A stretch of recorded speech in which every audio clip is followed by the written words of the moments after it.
Donc pour ce nouveau webinaire de Semawi, pour ceux qui ne nous connaîtraient pas, Semawi, donc on est une SCOP installée à Grenoble, composée de six associés. On a choisi d'avoir une gouvernance partagée en holacratie.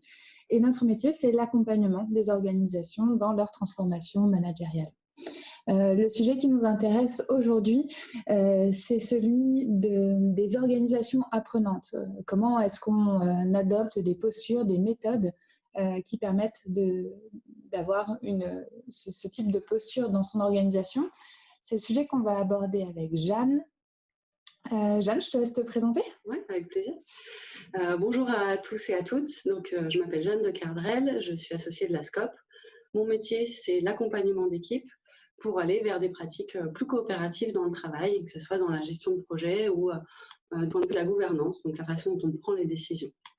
Ça fait plusieurs années que je pratique ce métier et le thème qu'on va aborder aujourd'hui, les organisations apprenantes, est vraiment un thème qui me tient à cœur. Puisqu'à la fois c'est une pratique que j'ai au quotidien dans mon équipe et puis c'est un concept qui a vraiment influencé, je crois, ma manière d'accompagner. Et c'est de ça dont je vais vous parler dans ce webinaire. Merci Jeanne. Vous ne me voyez pas, mais moi je suis Sarah, je suis aussi associée de la SCOP. Et pour ce webinaire, j'ai une casquette de journaliste. C'est moi qui vais poser des questions à Jeanne et je vous invite à utiliser le pavé Converser ou Q&R pour poser vos questions à Jeanne. Je les prendrai au fil de l'eau pour les lui adresser. Pour information, le webinaire est enregistré et il sera disponible en replay dans quelques jours sur notre site web. Jeanne, je te propose qu'on commence avec une question peut-être un peu macro est-ce que tu peux nous expliquer ce concept d'organisation apprenante, d'où vient ça? Oui, tout à fait. En effet, un tout petit peu d'histoire et de théorie pour commencer, et après je déroulerai vraiment sur la pratique. Mon intention n'est pas de vous dérouler toute la théorie sur les organisations apprenantes. Donc c'est un concept qui est né dans les années 90 à l'initiative de Peter Senge, qui est un professeur de management et un auteur américain. C'est lui qui a écrit le livre La cinquième discipline, et c'est dans ce livre qu'il théorise le concept d'organisation apprenante. Peter Senge fait l'hypothèse qu'une organisation tire son efficacité de sa capacité à se renouveler, à se questionner, à se réinterroger et à combiner de nouvelles ressources, voire à en inventer, plus que d'accumuler des ressources. Donc c'est un concept vraiment qui part du principe que c'est en développant de l'apprentissage qu'en fait on est le plus efficace et le plus innovant. Super, merci. Tu peux nous parler un peu de l'apport que ça a dans les équipes ? Oui, donc Peter Senge a identifié différents apports de ce que ça veut dire être une organisation apprenante, être dans cette posture d'organisation apprenante. Le premier bénéfice, c'est l'idée d'avoir le moins d'erreurs possible, parce qu'en fait, si on est dans cette démarche d'être une organisation apprenante, on passe du temps à analyser ce qui a pu bloquer, ce qui a pu être source d'erreur dans un processus, dans un projet, et l'idée est de mettre en place des actions évidemment pour les dépasser. Donc le premier bénéfice, moins d'erreurs à répétition. Le deuxième, c'est l'idée d'avoir des équipes qui sont autonomes, parce que si on apprend ensemble, il y a une montée en compétences qui est collective. C'est aussi plus de fluidité dans le travail, parce que l'idée c'est que l'info circule au maximum. Donc une grosse transparence de l'information pour que tout le monde soit en capacité d'agir. Et puis le quatrième bénéfice qu'on pourrait identifier, c'est l'idée de la qualité. Parce qu'en fait, si on fait beaucoup d'erreurs, il y a une forme de non-qualité, et la non-qualité a un coût en fait dans le travail. Donc l'idée est plutôt de passer du temps à améliorer ces processus pour qu'il y ait moins d'erreurs, même si ça peut prendre du temps au début, pour au final gagner plus en qualité. Si je fais un parallèle avec des démarches qualité qui sont présentes dans l'actualité, la démarche Calliope qui est sur la certification de la formation, c'est un peu ça la démarche. On passe du temps en amont pour que le processus soit le plus clair et le plus fiable possible pour au final avoir des formations de qualité. Donc voilà, c'est un peu ce genre de démarche-là. Merci. Tu nous as donné pas mal d'infos sur l'aspect théorique des organisations apprenantes. Est-ce qu'il y aurait encore un apport que tu aurais envie d'ajouter de la lecture que tu fais des théories de Peter Senge ? Oui, peut-être pour continuer à donner un peu de théorie sur ce principe, enfin sur ce concept, je peux vous citer les principes issus du bouquin de Peter Senge qu'on peut nommer. Le premier, c'est l'idée d'une pensée systémique. L'information circule, on essaye de comprendre l'organisation dans son ensemble et toute personne a sa place pour contribuer à cette compréhension. Deuxième principe, les organisations apprenantes reposent sur une dynamique d'auto-apprentissage. Peter Senge le traduit par une discipline auto-personnelle, une envie personnelle de progresser et d'apprendre.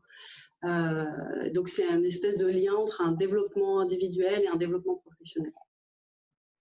Troisième principe que Peter Senge a théorisé, la remise en question de nos modèles.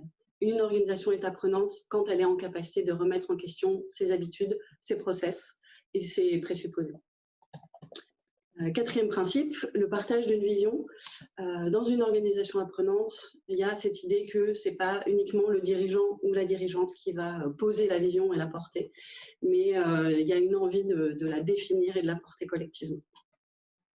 Et puis cinquième et dernier principe, celui de l'apprentissage en équipe, qui est vraiment moi celui que je retiens, cette idée que collectivement on peut s'enrichir, développer un savoir collectif au travail. Je rebondis sur cette fin de phrase, tu as dit « nous ». Du coup, évidemment, ça me fait penser au quotidien de Semaoui.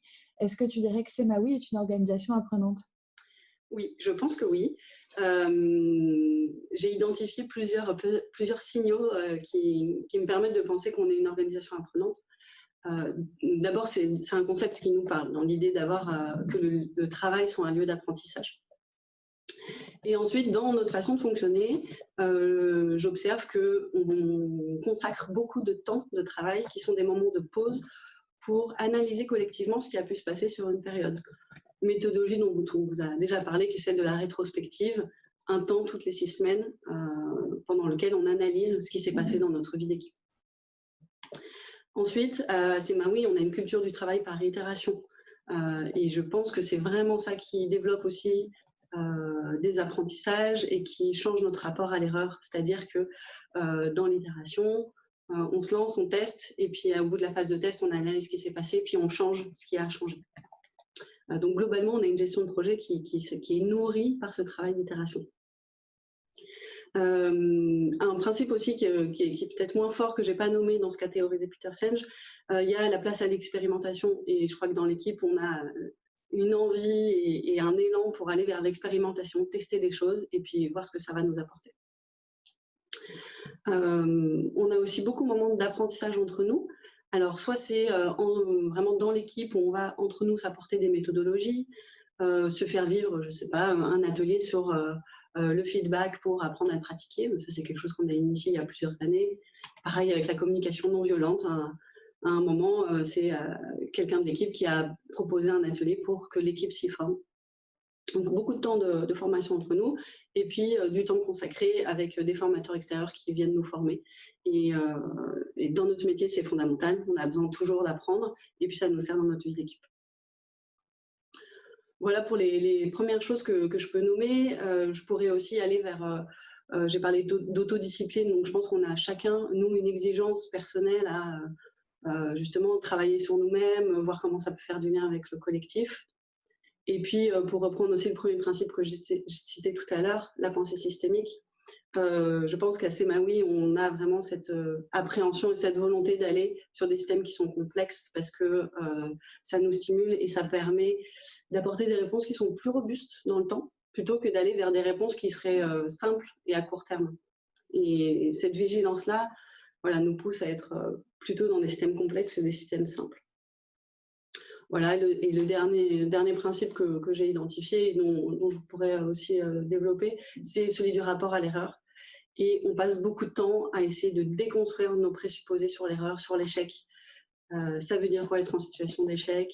Comment est-ce que en fait, je peux demander de l'aide, solliciter de l'aide dans l'équipe et dépasser mes propres peurs par rapport à une situation d'échec, par exemple. Voilà. Merci. On pourra peut-être revenir sur ce que c'est qu'une situation d'échec et comment la dépasser un petit peu plus tard. J'avais envie qu'on commence par justement, par quoi commencer pour devenir une organisation apprenante. C'est quoi les petits pas qu'on peut mettre en œuvre? Alors, une organisation apprenante, déjà, c'est pas un label. Je pense que vraiment, potentiellement, votre organisation est déjà une organisation apprenante.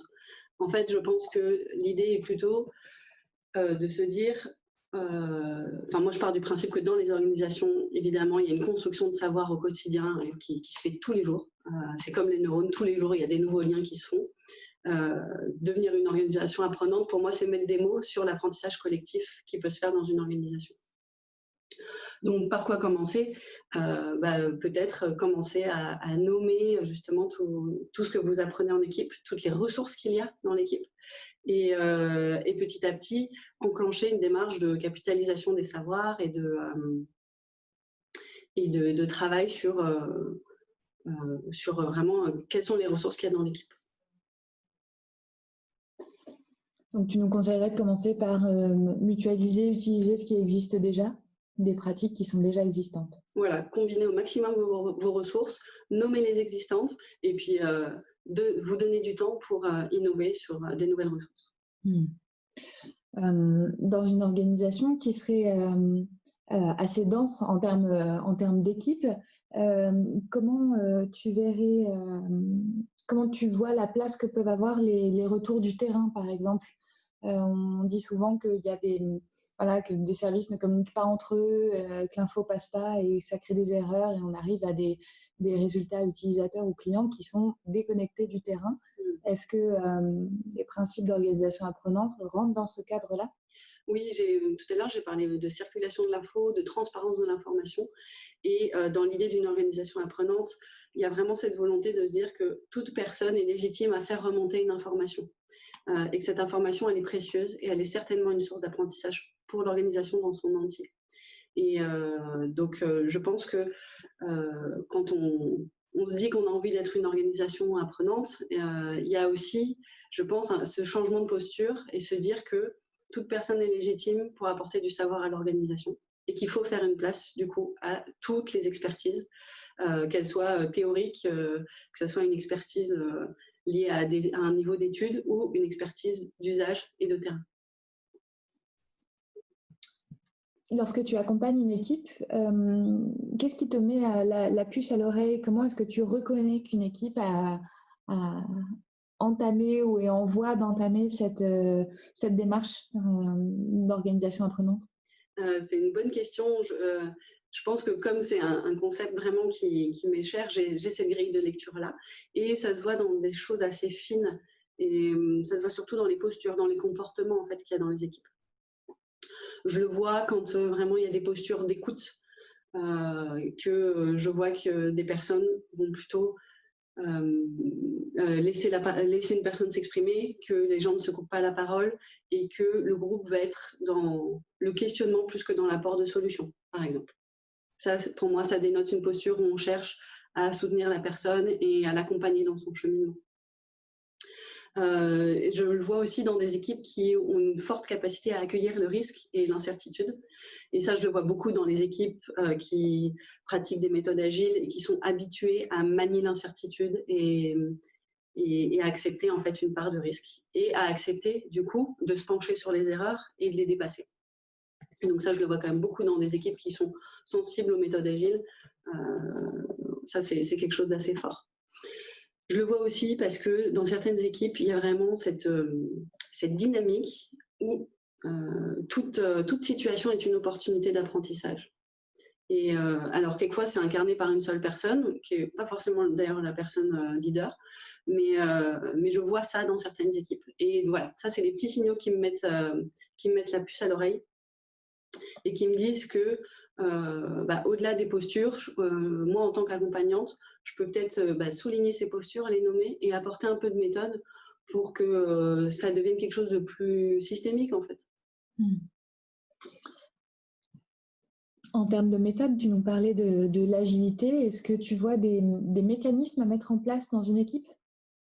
Ouais, tout à fait. Alors, je ne vais pas me concentrer uniquement sur l'agilité, mais typiquement pour moi, une des méthodologies qui permet le plus d'apprentissage dans une équipe, pour moi, c'est la rétrospective. Donc, c'est-à-dire cette méthode qui, au bout d'une certaine période écoulée, permet de faire une pause. Et dans cette méthode-là, il y a 3 phases. Je ne vais pas rentrer dans le détail, mais globalement, il y a une phase de remontée d'infos. Donc, élément pour moi essentiel pour que toute personne se sente légitime à faire une remontée d'infos. Il y a un moment de brainstorm pour imaginer comment on pourrait faire mieux. Et enfin, une phase de décision d'action concrète pour vraiment changer les process dans la durée. Et c'est là où on va du coup essayer de passer du temps à essayer de trouver des solutions qui vont être robustes et qui vont nous amener loin et vers plus de qualité sur le long terme, plutôt que de laisser pourrir une situation ou alors y trouver une solution un peu intermédiaire qui en fait ne va pas en profondeur changer le système. Voilà, donc là, si je devais citer un outil agile et un outil que nous on pratique beaucoup, ça serait la rétrospective. Après, je pense que tout ce qui relève des bilans de compétences en équipe peut être une méthode vraiment intéressante. Un moment pour se poser et pour faire le point sur quels sont nos savoirs, nos savoir-faire, nos savoir-être en équipe et où est-ce qu'on est complémentaires. Donc ça, c'est un temps de travail qui peut être animé en interne, soit par le biais de tableaux ou par le croisement de compétences. Et le bénéfice que j'y vois, c'est que s'il y a des complémentarités, ça veut dire qu'on peut faire du troc de compétences en interne et du coup avoir de l'auto-formation dans une équipe pour monter en compétences collectivement. Et ça, je pense que c'est extrêmement apprenant comme démarche. Et puis, je vous en ai parlé tout à l'heure, si je devais citer vraiment une autre méthode que je trouve intéressante, c'est comment déconstruire notre rapport à l'erreur. Je pense que c'est un chemin long dans le milieu professionnel, au niveau individuel. Mais j'ai envie de vous partager un outil que nous on utilise à Semaoui, qui est un petit schéma en fait, une sorte d'auto-coaching quand on est dans une situation qui nous paraît être une situation d'échec. Et qui reprend quelques étapes clés pour essayer de savoir, de tirer un apprentissage d'un échec. Est-ce que tu veux que je partage ça en visuel ? Ouais, je veux bien, ouais, s'il te plaît. Je vais le prendre aussi sous les yeux, comme ça, on pourra le parcourir ensemble. Donc, c'est un petit schéma qu'on s'est fait entre nous. Si en le pratiquant, vous y voyez des améliorations, bien sûr, on sera preneur de vos retours. Mais pour vous le détailler, donc l'idée, c'est je me sens dans une situation d'échec ou une situation insatisfaisante, je prends cette petite fiche sous les yeux et j'essaye de me poser des questions. D'abord, le contexte. Quels sont les éléments de contexte sur lequel repose mon sentiment d'échec? Ça, c'est vraiment la première phase. Ce qui permet en fait donc de recontextualiser l'échec. Ensuite, deuxième phase, se questionner sur les faits. Quels sont les éléments factuels qui ont déclenché mon ressenti? Donc là, je vais pouvoir me baser sur je sais pas, un nombre de fois où c'est arrivé, l'horaire à laquelle c'est arrivé. Enfin, vraiment des éléments que vous pouvez factuellement nommer. Et derrière votre ressenti, il y a certainement une émotion. Donc l'idée, c'est d'aller chercher qu'est-ce que vous ressentez précisément à partir de ces faits. Et en fait, c'est là où on suit un peu un schéma comme en communication non violente, des faits, une émotion, et derrière chaque émotion, il y a certainement un besoin insatisfait qui se cache. Et donc la quatrième étape, c'est l'idée de se poser la question, mais en fait, de quoi j'ai besoin dans cette phase-là? Ce qui nous amène du coup à la cinquième étape, qui est la phase un peu transversale que vous voyez dans la fiche, qui est quelle action je pourrais déclencher ou quelle demande je pourrais formuler. Une demande que je pourrais me formuler à moi-même ou alors à quelqu'un d'autre. Si je trouve cette action ou cette demande, je vous invite à vous auto-célébrer et ça vous fait un premier petit pas pour avancer. Si ce n'est pas le cas, l'idée c'est de se concentrer sur quelle serait votre situation idéale, quel est votre futur désiré, comment est-ce qu'on pourrait faire mieux et avoir cette approche qui est vraiment tournée solution. Donc voilà, nous c'est un petit schéma qu'on utilise à titre individuel, ça peut se faire seul, mais je pense aussi qu'à chaque étape, vous pourriez demander à quelqu'un de votre équipe de vous accompagner et de faire cet effet miroir et reformulation à chacune des étapes de cette petite fiche. Ce que j'observe, c'est que chez nous, ça a changé certains comportements vis-à-vis de l'erreur et de l'échec, et ça permet de se concentrer sur des prochains pas vers un futur désirable. même si ça ne change pas la situation du jour au lendemain. Tu as parlé juste avant, Jeanne, quand tu as introduit ce schéma de sentiment d'échec. Ouais. Tu mets ça en parallèle avec le fait de poser des faits à l'étape, avec l'étape 1 et 2, de repositionner ça. Tout à fait. L'étape de contexte, parce qu'en fait, souvent, ça peut être très lié à un contexte. C'était pas le bon moment, la mauvaise horaire, je ne sais pas. Enfin, c'est important de le nommer, ce contexte-là. Et les faits permettent de s'appuyer sur quelque chose d'observable. Et parfois de dédramatiser ou de remettre le ressenti à une place qui est plus juste et qui est plus ancrée dans le réel. Typiquement, c'est pas la même chose de se dire mais ça m'arrive tout le temps de faire cette erreur, ou ça m'est arrivé les 3 dernières fois que j'ai travaillé seule sur un projet. Et en fait, ça permet de pondérer le ressenti. Et ce petit exercice-là, tu conseillerais de le faire du coup en duo, en équipe Je pense que tout est faisable. Donc ça peut être utilisé seul. En binôme, je trouve ça très intéressant parce qu'il y a ce côté où la personne qui le fait avec vous a vraiment un rôle d'écoute et de reformulation. Il faut vraiment que la personne ait envie de se mettre à votre service pour vous accompagner sur ce cheminement-là. Et pareil en équipe, si vous le faites en équipe, il faut qu'il y ait un cadre suffisamment sécurisant pour que vous-même vous autorisiez à amener votre situation qui est vraiment votre caillou dans la chaussure à ce moment-là.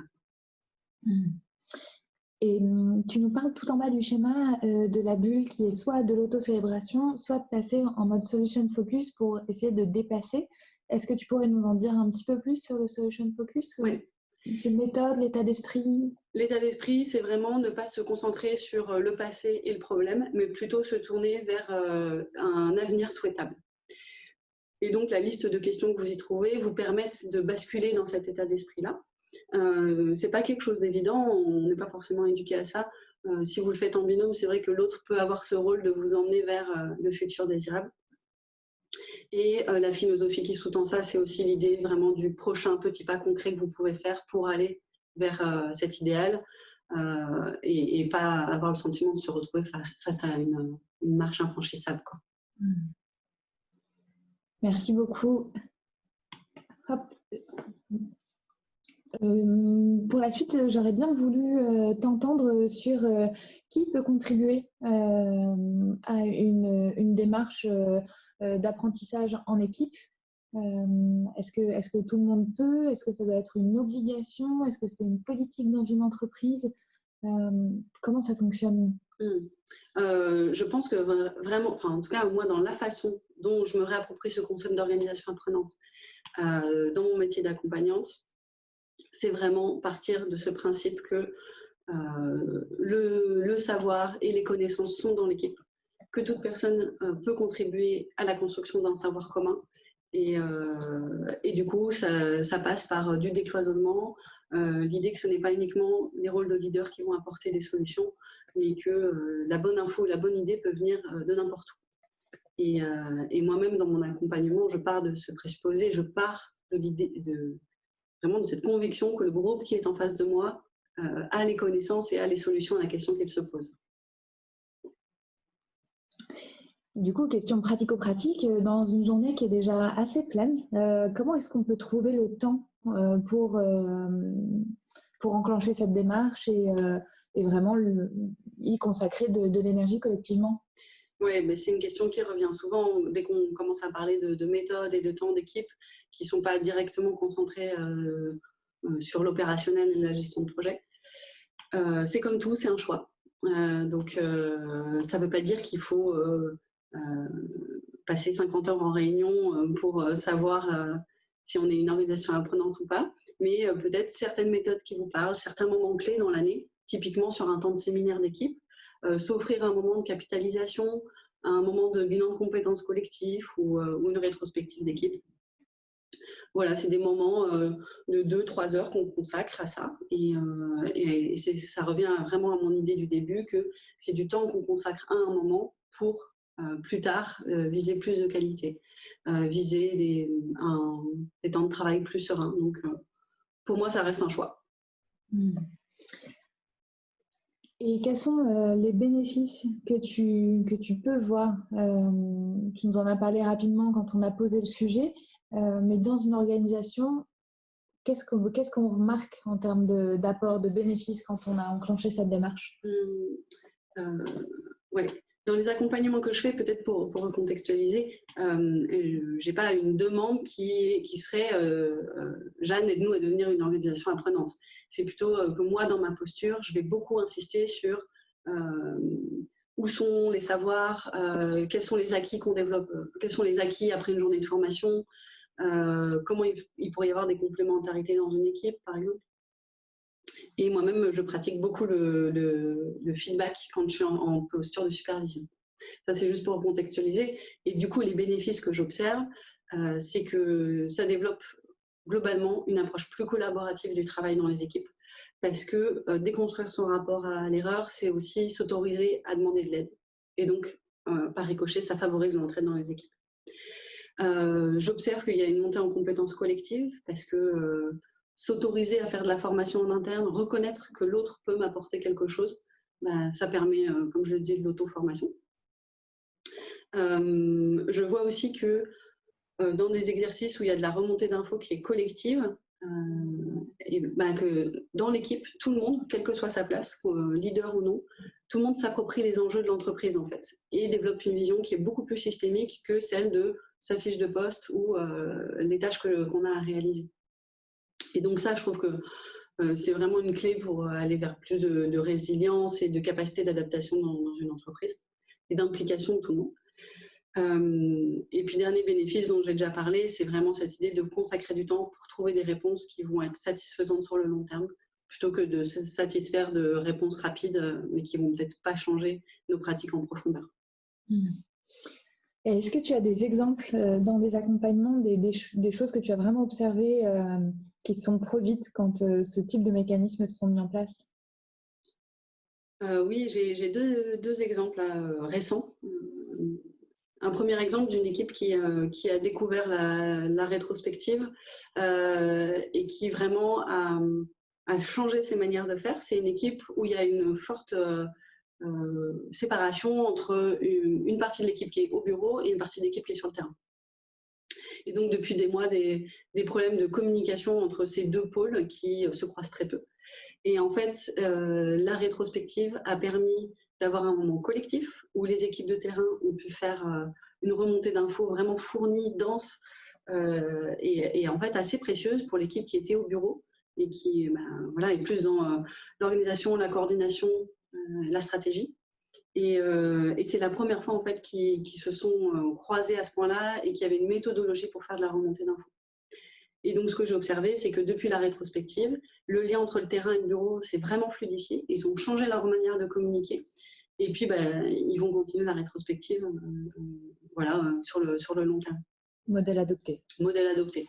Et je trouve que c'est particulièrement éclairant dans des équipes où il y a ces deux pôles terrain-bureau. Et deuxième exemple auquel je pense, récemment, dans une équipe, je suis en supervision de personnes qui sont facilitateurs ou facilitatrices dans l'équipe. Donc, c'est des personnes qui vont faciliter une réunion et moi, je vais être en posture d'observation, puis je délivre un feedback après la facilitation.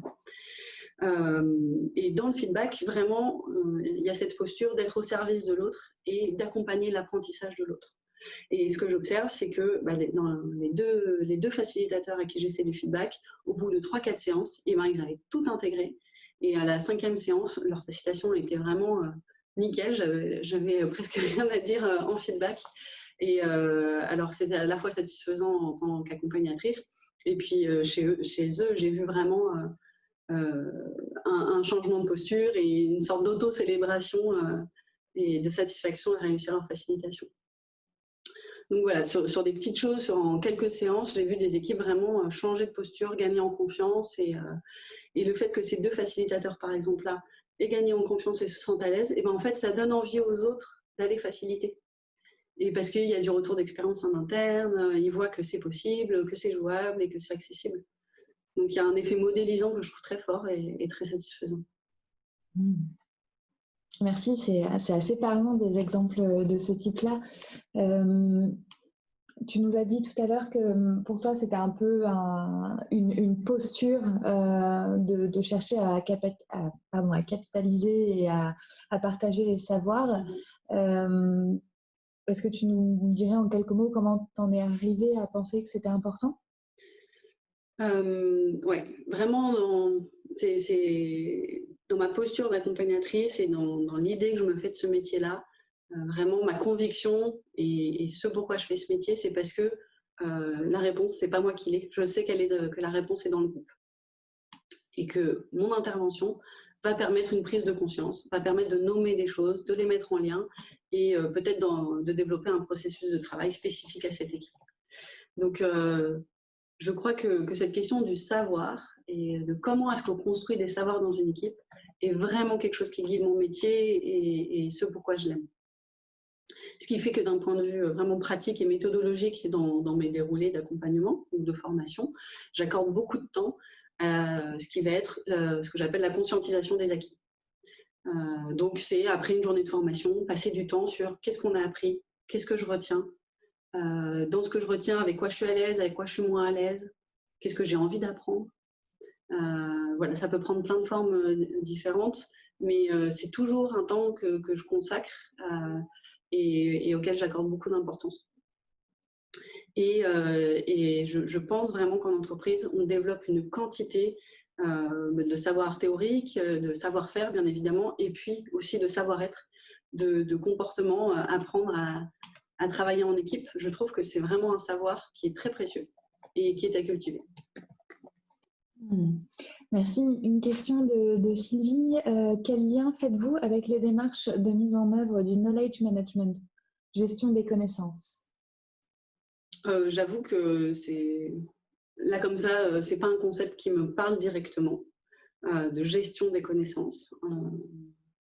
Le lien que je pourrais faire, c'est vraiment, la façon dont moi je comprends et dont j'interprète l'organisation apprenante, c'est la capacité à nommer les apprentissages, les savoirs. Et dans le côté gestion, éventuellement, ce que je verrais, c'est au niveau RH, de quelle formation une équipe se dote. Est-ce que c'est de la formation extérieure? Est-ce que c'est de la formation interne? Et vraiment, moi, j'encourage le troc de compétences en interne.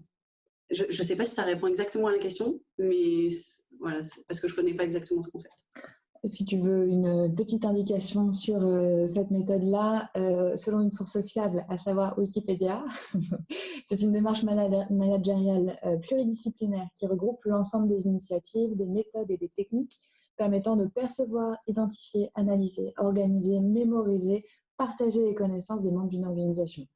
Oui, donc je pense qu'en effet, il y a vraiment des liens et au-delà des concepts, je l'ai beaucoup dit, pour moi, c'est vraiment une question de posture et de philosophie dans le travail, en fait, et à quel point on a envie de laisser de la place à la conscientisation des apprentissages en équipe. Merci. Une autre question, pouvez-vous nous en dire plus sur les méthodes de remontée d'informations dans les rétrospectives? Y a-t-il un lien avec les méthodes de retour d'expérience?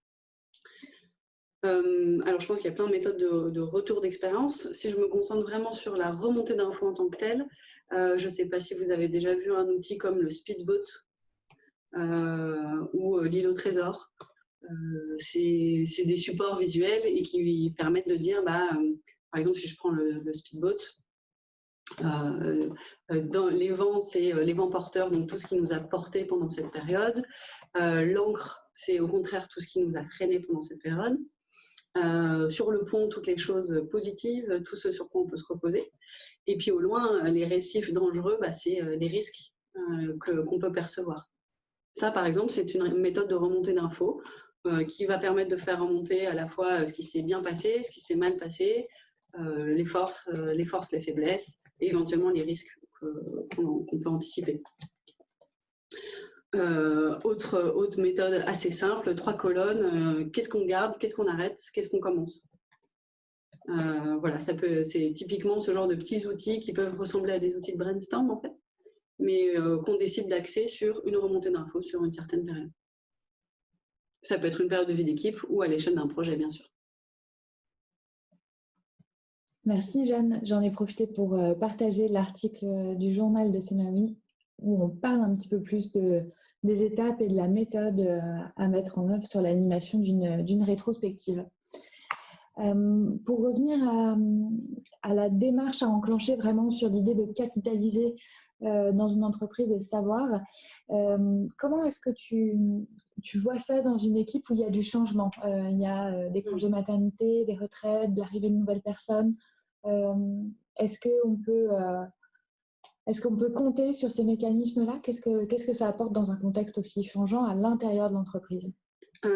J'ai parlé de résilience tout à l'heure et je pense qu'il y a vraiment de ça dans l'organisation apprenante parce que s'il y a un savoir qui est partagé, si l'information circule, si on est plusieurs à partager les mêmes compétences, forcément, le jour où il y a un départ, et ben, ça crée moins cet effet d'une personne irremplaçable dans une équipe. Alors, si c'est sur un départ qui est court, type congé maternité ou congé sabbatique, etc., bon, bah, ça permet de pallier à l'absence de cette personne pendant une période. Et puis si c'est vraiment un départ pour une autre entreprise ou un départ à la retraite, par exemple, je pense que c'est des moments super intéressants, justement pour capitaliser sur ce que cette personne laisse en fait comme savoir à l'entreprise. Dans des périodes de tuilage, de changement de poste, faire un bilan de compétences collectives ou vraiment faire le point sur ce que la personne a apporté à l'entreprise pendant qu'elle était là. Je pense que ça développe aussi ce savoir collectif. Merci Jeanne. On a encore du temps pour prendre des questions des participants, donc n'hésitez pas à nous les adresser. De mon côté, Jeanne, j'avais encore quelques questions, notamment sur l'agilité et le parallèle que tu as fait plusieurs fois avec une philosophie d'apprentissage en continu, le principe d'itération. Est-ce que tu peux nous en dire un petit peu plus? Oui. Pour moi, dans la philosophie agile, il y a vraiment cette... donc, un des fondements, c'est quand même le travail par itération. Donc, cette idée qu'on démarre quelque chose, un projet, ce projet vit, et puis on pose des jalons, on sait qu'à un moment, on va faire une pause, et on va pouvoir analyser ce qui s'est passé. Et après, on repart sur une nouvelle série, et entre-temps, on a amélioré nos pratiques. Pour moi, dans les méthodes agiles, il y a vraiment tout le temps cette idée d'une amélioration continue des pratiques. Et pour ça, des moments de pause où on se remet en question, ou en tout cas, on questionne nos pratiques et on essaye d'inventer de nouvelles choses pour dépasser ce qui nous a bloqués. Donc évidemment, la boîte à outils des méthodes agiles est très large et je vais pas en parler aujourd'hui. Vous pouvez trouver plein de documentation en ligne, mais à travers ces outils-là, on retrouve cette philosophie que moi je peux pratiquer aussi dans toutes les méthodes issues de l'intelligence collective que je peux apporter dans des accompagnements, par exemple. Concernant les relations interpersonnelles et vraiment ce qui se joue, tout à l'heure, tu nous parlais de changer de posture pour reconnaître à quelqu'un la possibilité d'apporter un savoir ou d'en recevoir un autre. Ça peut ne pas être bien perçu, bien vécu dans une équipe. Est-ce que tu aurais quelques astuces pour dépasser ça, pour avoir un climat, je dirais, sécurisant pour les personnes qui se prêtent à cet exercice? C'est là où je pense que les leaders peuvent avoir un rôle à jouer dans l'idée d'apporter justement un cadre sécurisant et de faire de la demande d'aide quelque chose de fluide et de banal dans une équipe. Et je pense que les leaders ont un rôle à jouer aussi sur comment l'équipe perçoit ses propres erreurs, comment est-ce qu'on perçoit la réussite et comment est-ce qu'on perçoit l'échec en fait. Et si dans une équipe, il y a un leader, un manager qui insuffle cette idée qu'en fait, on peut demander de l'aide, et que quelquefois, c'est même beaucoup plus efficace de demander de l'aide plutôt que d'essayer de chercher seul une solution pendant plusieurs semaines. Voilà, je pense que ça peut faire changer les postures. Après, moi, ce que j'observe à l'échelle de mon équipe à moi, c'est que depuis qu'on pratique du feedback en interne, donc on s'est formé au feedback et entre nous, on s'autorise soit à en demander un, soit on propose à quelqu'un de lui faire un feedback après une animation, par exemple. j'observe qu'il y a beaucoup moins de postures où on se sent en échec, où on va culpabiliser d'avoir mal fait. Et je trouve que depuis qu'on s'est formé à ça, ça a apporté beaucoup de fluidité dans l'équipe. Donc c'est quelque chose que je pratique dans mes accompagnements également. Et comme l'exemple que je vous ai cité tout à l'heure, sur les 2 facilitateurs à qui j'ai fait du feedback, je vois à quel point c'est apprenant et à quel point ça montre aux autres que c'est OK et que c'est acceptable. Une autre question, avez-vous des références concernant le bilan de compétences collectives ou pouvez-vous détailler un peu plus? Pas de référence parce que c'est une méthode, alors je ne peux pas dire que je l'ai inventée, mais je ne l'ai pas lu quelque part. La manière dont je le pratique. L'idée, c'est de pouvoir faire un tableau avec ce que je sais faire, ce que j'aime faire, ce que je pense utile au projet ou à l'entreprise et ce que je sais faire mais que je n'aime pas faire. Et l'idée, c'est que c'est un temps d'équipe. Chacun va pouvoir écrire sur des post-it ses savoirs, ses savoir-faire et les placer dans les différentes cases. Et notamment dans ce que je sais faire mais ce que je n'aime pas faire. Typiquement, il y a des gens qui sont très forts en compta, mais ce n'est pas forcément ce qu'ils aiment faire. Et ben là, pour moi, il y a une opportunité de créer justement ce fameux troc de compétences. C'est-à-dire, moi, je ne sais pas faire de compta, mais je sens que c'est quelque chose qui pourrait me plaire. Est-ce que tu veux bien m'apprendre ? Et sur les autres cases, ça permet de conscientiser à la fois ce qu'on sait faire, de voir ce que savent faire les autres. Et il y a un espèce d'effet d'entraînement, c'est-à-dire que plus j'entends l'autre citer ce qu'il sait faire, je me dis que en fait, moi aussi, et peut-être différemment, et peut-être qu'en fait on se rejoint et qu'on pourrait s'apporter des choses.